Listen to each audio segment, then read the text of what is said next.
Hai adik-adik, apa kabar? Ketemu lagi kita di kebaktian sekolah minggu. Hari ini Kak Mary yang akan menemani adik-adik di kebaktian sekolah minggu.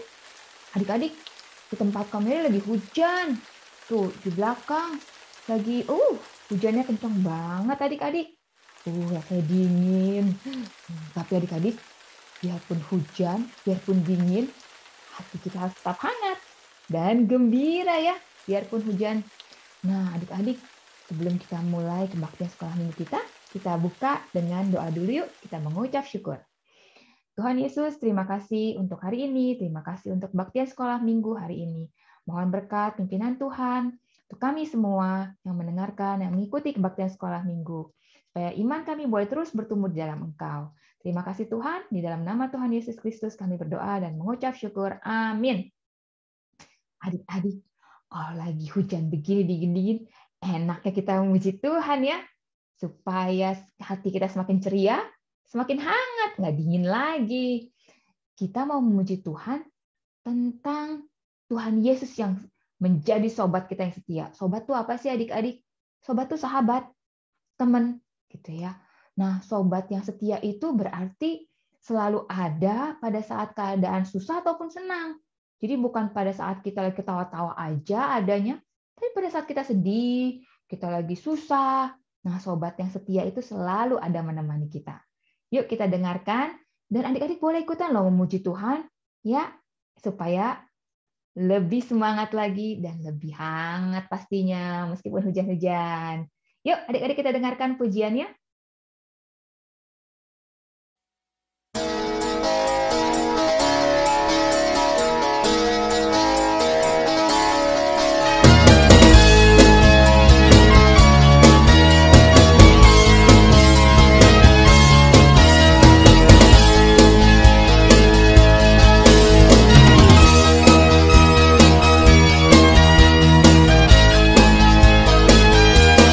Ada satu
gimana pujiannya?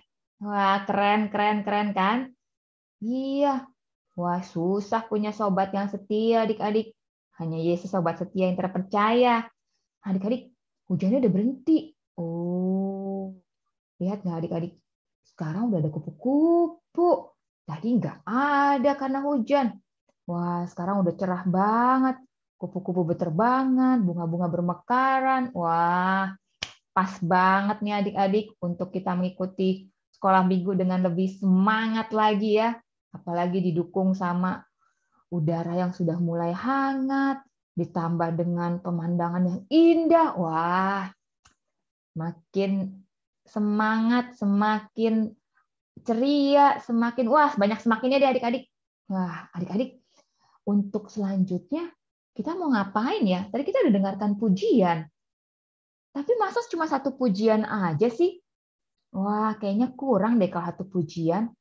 Kak Mary masih punya satu pujian lagi.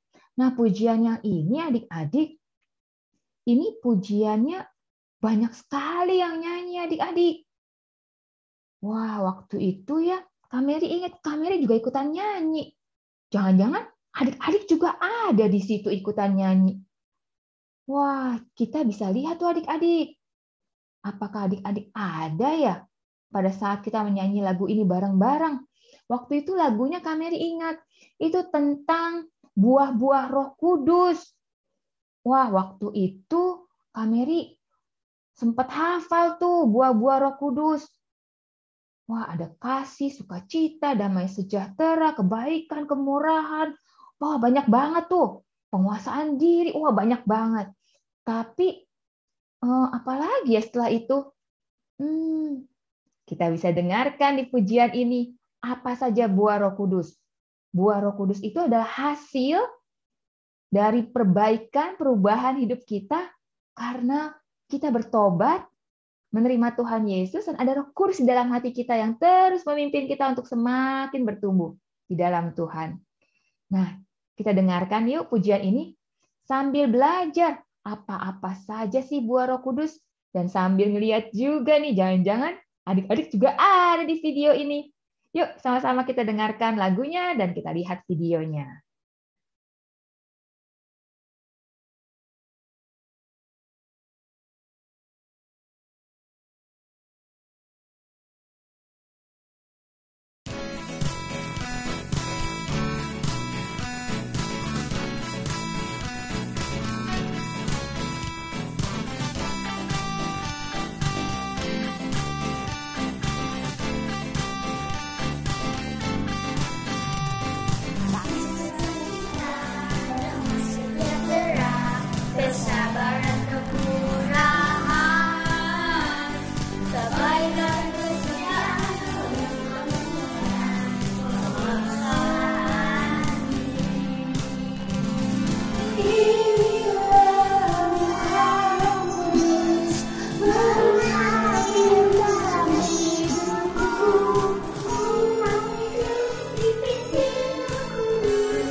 Kesabaran, kemurahan, kebaikan, kesetiaan, kelemah lembutan, penguasaan diri. Inilah buah Roh Kudus mengalir dalam hidupku. Buah hidup dimiliki Roh Kudus setiap hari.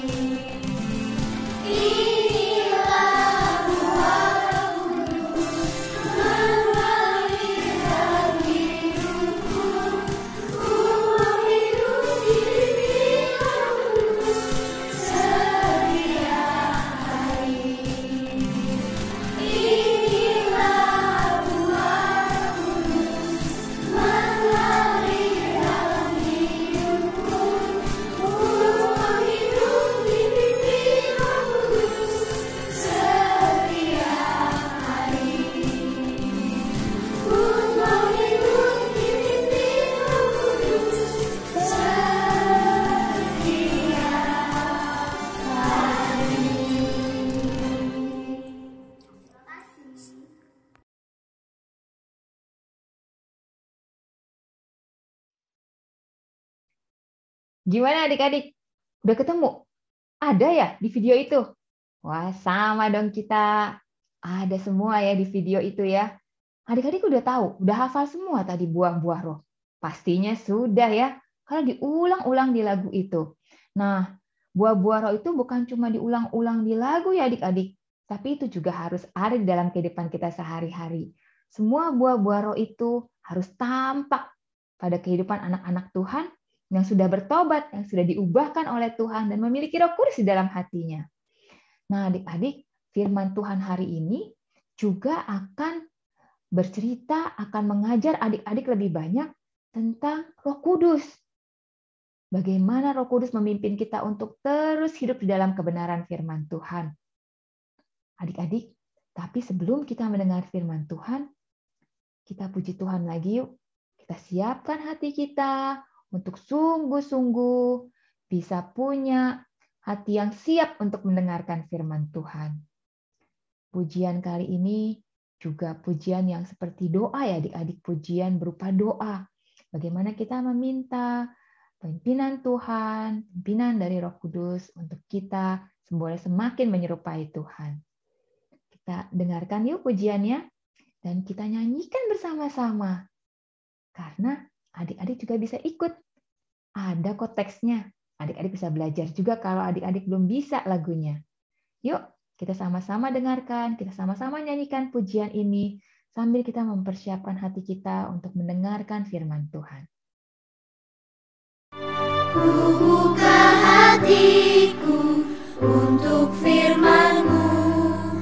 Ku ingin menjadi seperti Yesus. Berfirmanlah Tuhan, ku mau mendengar dan melakukannya setiap hari. Roh Kudus yang manis, tolong aku menuruti firman Tuhan. Roh Kudus yang manis, jadikanku anak Tuhan yang manis. Adik-adik, ayo kita nyanyikan lagu ini sekali lagi dengan lebih sungguh-sungguh sambil mengarahkan hati kita sama Tuhan. Kita ingat kebaikan Tuhan Yesus dalam hidup kita. Buka hatiku untuk firman-Mu. Ku ingin menjadi seperti Yesus. Berfirmanlah Tuhan, ku mau mendengar dan melakukannya setiap hari. Roh Kudus yang manis, tolong aku menuruti firman Tuhan. Roh Kudus yang manis, jadikanku anak Tuhan yang manis. Ayo sekarang kita angkat tangan kita arahkan hati kita sama Tuhan Yesus. Tuhan Yesus, terima kasih buat semua kebaikan Tuhan Yesus dalam hidup kami. Kami tahu Tuhan Yesus sangat mengasihi kami. Saat ini kami mau dengar firman-Mu Tuhan. Kami perlu Roh Kudus-Mu untuk menuntun kami, supaya kami bisa melakukan apa yang Tuhan Yesus mau kami lakukan. Kami mengasihi-Mu Tuhan Yesus, dan kami mau menjadi anak-Mu yang manis Tuhan. Roh Kudus yang manis, tolong aku menuruti firman Tuhan. Roh Kudus yang manis, jadikanku anak Tuhan yang manis. Ayo kita panggil Roh Kudus. Kudus yang manis,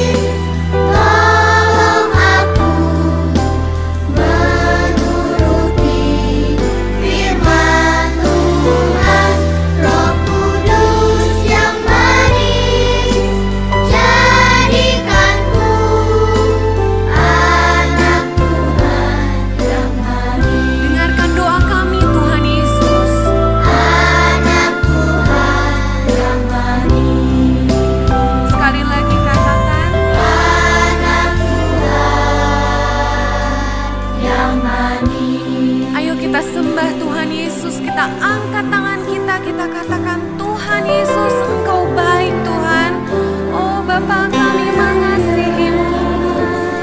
Engkau baik Tuhan Yesus. Pimpin kami Roh Kudus untuk mendengarkan firman-Mu. Haleluya. Pimpin kami Roh Kudus untuk dengar firman-Mu. Haleluya.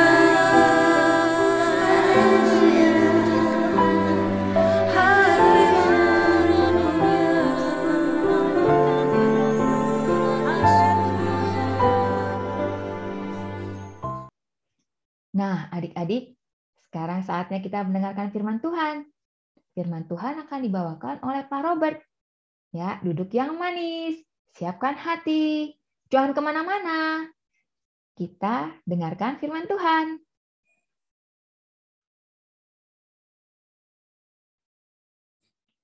Shalom, selamat pagi adik-adik. Semua anak-anak sekolah minggu di GSRI Kebayoran Baru, kita bersyukur pagi ini boleh beribadah bersama-sama. Mari kita berdoa sebelum merenungkan firman Tuhan. Bapa di surga, kami bersyukur pagi ini bisa beribadah kembali dan kami akan belajar mengenai Allah Roh Kudus. Tuhan pimpin kami agar kami dapat mengenal Allah Roh Kudus dan taat kepada Allah Roh Kudus. Hanya dalam nama Tuhan Yesus Kristus kami berdoa. Amin. Nah, adik-adik, sekarang kita akan belajar mengenai Allah Roh Kudus. Siapakah Allah Roh Kudus itu dan apa perannya bagi kita? Siapakah Roh Kudus? Apa perannya dalam hidup kita? Apa perannya dalam hidupmu? Roh Kudus adalah Allah. Roh Kudus diam di dalam tubuh kita dan menyertai kita untuk selama-lamanya. Ditulis dalam 1 Korintus 6 ayat 19 sampai 20. Suatu kali ada seorang pemimpin Yahudi, pemimpin agama Yahudi datang malam-malam kepada Tuhan Yesus dan dia berkata bahwa tidak akan ada orang datang dengan tanda-tanda yang dilakukan oleh Tuhan Yesus kalau dia tidak berasal dari surga. Lalu Yesus berkata kepada Nikodemus, "Aku berkata kepadamu, sesungguhnya jika seorang tidak dilahirkan kembali, ia tidak dapat melihat kerajaan Allah." Jadi Tuhan Yesus memberitahu bahwa jikalau Nikodemus ingin melihat kerajaan Allah, maka dia harus dilahirkan kembali tentunya oleh Roh Kudus. Nah, di dalam 1 Petrus 5 ayat 1 dikatakan orang-orang Kristen itu dipilih Allah sesuai dengan rencana Allah Bapa dan dikuduskan oleh Roh Kudus supaya taat kepada Yesus Kristus dan menerima percikan darah Yesus. Jadi ada Allah Bapa, ada Allah Roh Kudus, ada Allah Putra yaitu Yesus Kristus. Kita mengenal Allah Tritunggal, Allah yang Esa, tetapi ada 3 pribadi yang dinyatakan di dalam Alkitab. Kristus yang melakukan penebusan dan Roh Kudus yang mengerjakan keselamatan itu di dalam diri kita karena Yesus mati 2000 tahun yang lalu. Di dalam 1 Korintus 12 ayat 3b dikatakan tidak ada orang, tidak seorang pun yang dapat mengaku Yesus adalah Tuhan selain oleh Roh Kudus. Jadi Roh Kuduslah yang memampukan kita beriman dan percaya kepada Allah. Kita bisa percaya ada Roh Kudus dalam diri kita karena Roh Kudus juga sudah terlebih dahulu dalam diri kita. Kita bisa percaya kepada Allah Bapa karena ada Roh Kudus dalam diri kita. Kita percaya bahwa Yesus adalah Allah, adalah Tuhan, adalah juru selamat kita karena Roh Kudus ada di dalam diri kita. Dan roh yang ada dalam diri kita itu lebih besar atau lebih kecil daripada roh-roh di dunia? 1 Yohanes 4 ayat 4b berkata, roh yang ada di dalam kamu lebih besar daripada roh yang ada di dalam dunia. Jadi nggak usah takut terhadap apapun di dalam dunia ini, kepada kuasa-kuasa setan, nggak usah takut. Karena Roh Kudus yang dalam diri kita lebih besar daripada roh yang ada dalam dunia ini. Lalu apalagi yang dilakukan oleh Roh Kudus untuk kita? Di dalam Roma 8 ayat 26 dituliskan demikian. Demikian juga roh membantu kita dalam kelemahan kita. Sebab kita tidak tahu bagaimana sebenarnya harus berdoa. Tetapi roh sendiri berdoa untuk kita kepada Allah dengan keluhan-keluhan yang tidak terucapkan. Jadi tidak semua hal dapat kita doakan. Kadang kita lagi susah, lagi sedih, tetapi ternyata Roh Kudus berdoa untuk kita, menolong kita juga untuk berdoa kepada Allah. Jadi tetap berdoa, tetap berharap kepada Allah Roh Kudus. Selanjutnya ada juga peran dan pekerjaan Roh Kudus dalam diri semua rasul dan juga semua orang Kristen, termasuk ke dalam diri adik-adik sekolah minggu. Dalam Yohanes 16 ayat 8-11 ditulis demikian. Dan kalau ia datang, yaitu Roh Kudus, ketika Yesus naik ke surga, Roh Kudus datang kepada semua orang-orang Kristen. Ia akan menginsafkan dunia akan dosa, menginsafkan kebenaran, dan juga akan penghakiman. Akan dosa karena manusia tetap tidak percaya kepada Yesus. Dan menginsafkan akan kebenaran karena Tuhan Yesus pergi kepada Bapa dan kamu dikatakan murid-murid atau orang-orang tidak melihat Yesus lagi. Jadi Allah Roh Kudus itu menginsafkan. Kalau kita berbuat dosa, kalau berbuat salah, Allah Roh Kudus berbicara kepada kita. Hei, kamu tadi sudah berbuat dosa, sudah berbuat salah, mungkin berbohong, mungkin marah-marah dan sebagainya. Nanti di dalam diri kita bisa merasakan bahwa Roh Kudus itu berbicara, memberitahu apa yang salah. Nah, kalau sudah merasa seperti itu, apa yang harus kita lakukan? Mengaku dosa kepada Allah, minta ampun, meminta pengampunan kepada Allah. Karena kita bisa datang kepada Tuhan kapan saja untuk meminta belas kasihan dan pengampunan Allah untuk semua dosa kita.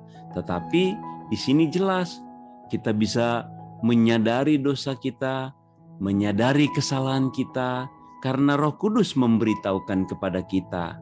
Dan juga dikatakan Roh Kudus itu menyadarkan dunia akan penghakiman, karena penguasa dunia ini telah dihukum. Siapa penguasa dunia? Setan, iblis yang berkuasa, yang diberikan oleh Tuhan untuk mengganggu, menggoda semua manusia, tetapi sudah dikalahkan oleh Tuhan Yesus di kayu salib. Jadi Roh Kudus memberitahukan bahwa nanti Tuhan Yesus akan datang yang kedua kali untuk menghakimi seluruh dunia, seluruh umat manusia. Nah, adik-adik, apa sikap kita terhadap Roh Kudus, terhadap Allah Roh Kudus? Pertama, kita harus tunduk dan taat dan menyembah Allah Roh Kudus. Jadi kita kan juga sering bernyanyi, ada puji-pujian Allah Roh Kudus. Ya, Roh Kudus menghibur kita, Roh Kudus menolong kita dan sebagainya. Jadi di dalam doa kita juga bisa menyembah Allah Roh Kudus, berdoa kepada Allah Roh Kudus, tunduk dan taat ketika Roh Kudus berbicara kepada kita. Yang kedua, kita harus terus belajar mengenai Allah Roh Kudus. Siapa itu Allah Roh Kudus? Bagaimana Allah Roh Kudus bekerja? Mulai dari Kejadian pasal 1, Roh Kudus sudah ada di dalam penciptaan, melayang-layang di atas air dan seterusnya. Dan yang ketiga di sini kita harus berdoa dan berkomunikasi dengan Allah Roh Kudus. Karena tadi dalam Roma 8 ayat 26 dikatakan bahwa Roh Kudus membantu kita berdoa. Maka kita juga harus selalu berdoa dan berkomunikasi dengan Allah Roh Kudus. Kita bisa meminta hikmat, meminta bimbingan, meminta perlindungan dari Allah Roh Kudus. Jadi Allah Roh Kudus itu kan diam dalam diri kita. Allah Roh Kudus itulah yang terus berbicara kepada kita. Bagaimana kita bisa mengerti firman Tuhan juga melalui Allah Roh Kudus, dan kita harus membaca Alkitab supaya makin mengenal Roh Kudus dan harus peka. Kita berdiam diri dalam doa, mencari suara Roh Kudus berbicara kepada kita agar kita memilih yang baik, memilih yang benar. Jadi ingatlah bahwa Allah Roh Kudus itu sudah ada dalam diri kita. Buktinya apa? Ketika kita percaya Tuhan Yesus, itu tandanya kita mengaku Yesus sebagai Tuhan, itu tandanya Roh Kudus ada di dalam diri kita. Percayalah dengan segenap hati kepada Allah dan bergantung penuh kepada Roh Kudus, dan juga tunduk taat kepada Roh Kudus, karena Roh Kudus memberikan kepada kita kehidupan yang baru, kelahiran baru, dan memberikan kepada kita sukacita, damai sejahtera, dan buah-buah Roh Kudus itu.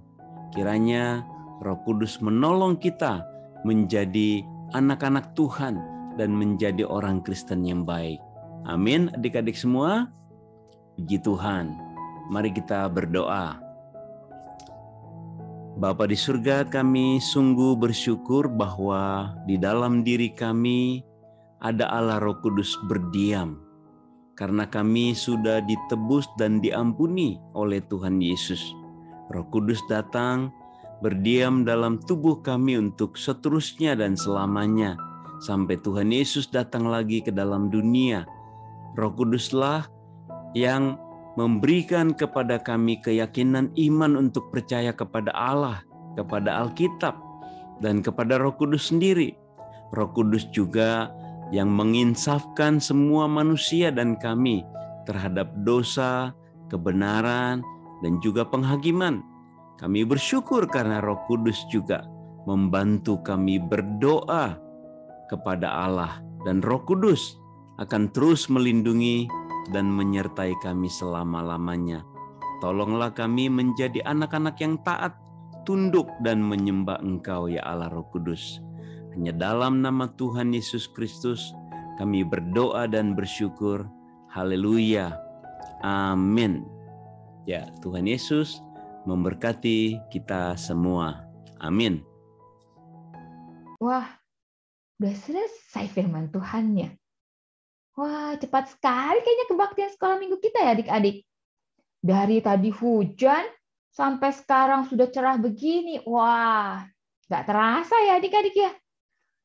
Adik-adik, meskipun kebaktian sekolah minggu sudah selesai, adik-adik bisa tetap belajar di rumah ya. Untuk bertumbuh di dalam Tuhan melalui apa? Bukan dari buku pelajaran, tapi dari apa? Dari firman Tuhan, dari renungan harian. Dengan doa, dengan puji-pujian, ya, itu semua bisa membangun iman kita dan semakin kuat di dalam Tuhan. Adik-adik, sebelum kita tutup sekolah minggu kita juga harus mengucap syukur ya sama Tuhan. Tadi kita buka dengan doa dan kita akan tutup juga dengan doa. Yuk kita berdoa. Tuhan Allah Bapa di surga, terima kasih untuk sukacita, untuk firman Tuhan yang boleh kami dengarkan melalui kebaktian sekolah minggu hari ini. Tuhan Yesus, kami mau menyerahkan kehidupan kami seminggu ke depan dalam tangan Tuhan. Pimpin pertumbuhan iman kami, berkati juga untuk keluarga kami, dan juga jaga lindungi kami semua. Terima kasih Tuhan Yesus. Di dalam nama Tuhan Yesus Kristus kami berdoa dan mengucap syukur. Amin. Adik-adik, sampai ketemu lagi minggu depan. Tetap jaga kesehatan dan selalu semangat. Bye-bye.